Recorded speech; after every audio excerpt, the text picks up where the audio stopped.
Well, welcome to our 10th and final video in our Advent series on the use of the Old Testament and Zechariah's song. Today, we're going to look at our final passage from the Old Testament. So I'm going to pull that up. And as we've done in the last few videos, I'll reread some of the previous verses just to bring us in some context for our passage for this video. Zechariah says, "And you, child, will be called the prophet of the Most High, for you will go before the Lord to prepare his ways, to give knowledge of salvation to his people in the forgiveness of their sins, because of the tender mercy of our God, whereby the sunrise shall visit us from on high, to give light to those who sit in darkness and in the shadow of death, to guide our feet in the way of peace." And so when we think of the final word there of peace, it's something that we all long for, right? We want peace and quiet, maybe after a long day of work, or we want peace in our relationships. Maybe there's conflict with family or with friends. We want peace. We want to feel settled and relaxed and at rest. And as we long for peace today, Israel of old longed for peace as well. Though God formed ancient Israel as a nation to be his special possession and to demonstrate what it means to live under his reign, Israel continued to fail. Their history is one of failing to follow God's standards. Their history is one marred by sin and failure. Israel continually turned to idols. They provoked God's wrath. There were smaller judgments. God delayed the great outpouring of his judgment on them for centuries, but their failure would result in the ultimate punishment for Israel: removal or exile from the land that God had promised to Abraham. And so, though God had promised that land to Abraham, the prophets had repeatedly warned the people that if they did not turn away from their sins and turn back to worshiping God, God would remove them from the land. Removal from the land into foreign nations would lead to a longing for rest and peace, that they could dwell in their own land and be at rest from their enemies.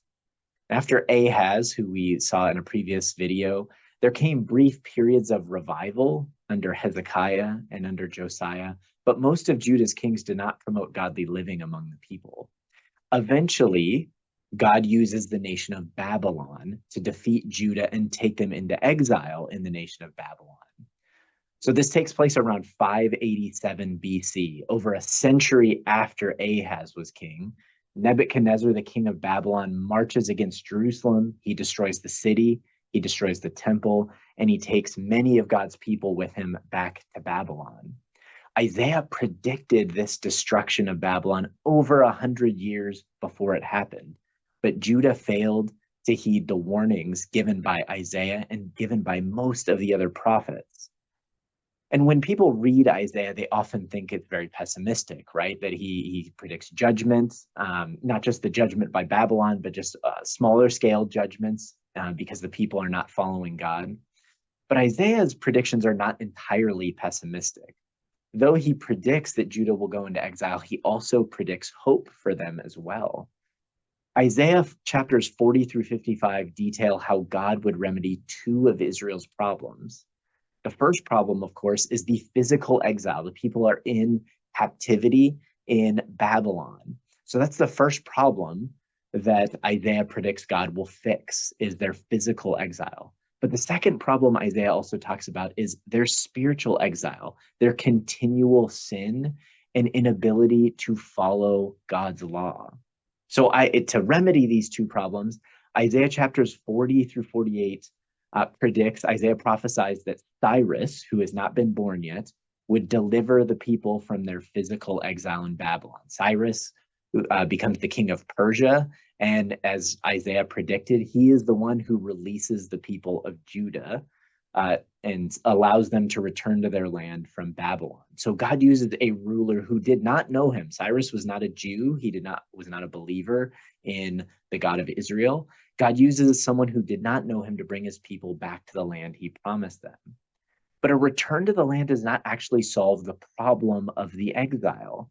Yes, during the exile, God's people were in a land not promised to them, But the reason they went into exile in the first place was as a result of their sin. So their idolatry and failure to obey God's commandments was the reason that they were in exile. So the exile itself is not the real problem. The reason they went into exile, their sin, is the actual problem. And simply bringing them back to the land of Israel would not solve the root issue. Taking a sinful people from Babylon and putting them back into Israel does not make them righteous and holy all of a sudden. So Isaiah chapters 49 through 55 declares even better news for the people. Not only would God remedy their physical exile, but he would remedy their spiritual exile, their distance, their separation from God as well. So the people of Israel strove with foreign powers, but they also battled against their sin. Sometimes when we read the Old Testament, it doesn't feel like they're battling it, they're just giving into it. But Isaiah eventually predicts good news that one day God himself would return to dwell among the people. Isaiah uses the imagery of a herald who stands on the top of a mountain to look for news of a military victory. But instead of news of a military victory, this herald awaits the arrival of God himself. That's who the image that Isaiah uses here. And so we're going to pull up that passage. So this herald is standing up on the mountains, at least is the image Isaiah is using. This herald stands up on the mountains and is looking, waiting the arrival of God himself to come back to Israel.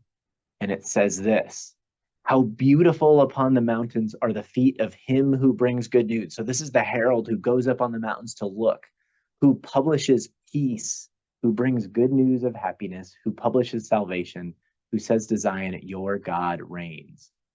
So this herald that announces God's return, Isaiah says that he publishes peace. Let me pull that up one more time. It says that he publishes peace because God will come and reign in Jerusalem once more. God had not yet returned to Jerusalem as Isaiah is predicting this. The people returned to the land of Israel, but God did not reign there at the conclusion of the Old Testament. And that is ultimately what Isaiah is looking forward to. He's looking forward to this herald to come announce the arrival of God. And so Zechariah's news about one who would guide people in the way of peace reminds the people about the coming of God himself to Jerusalem to rule and reign over them. And so Jesus is this fulfillment of the promise of God's return. And Jesus arrives to lead people to peace, not military peace as the people expected. He did not come to defeat the Roman Empire. Jesus would bring the people peace with God. Their sin had separated them from God's presence. And Jesus comes to bring peace and reconciliation between God and man.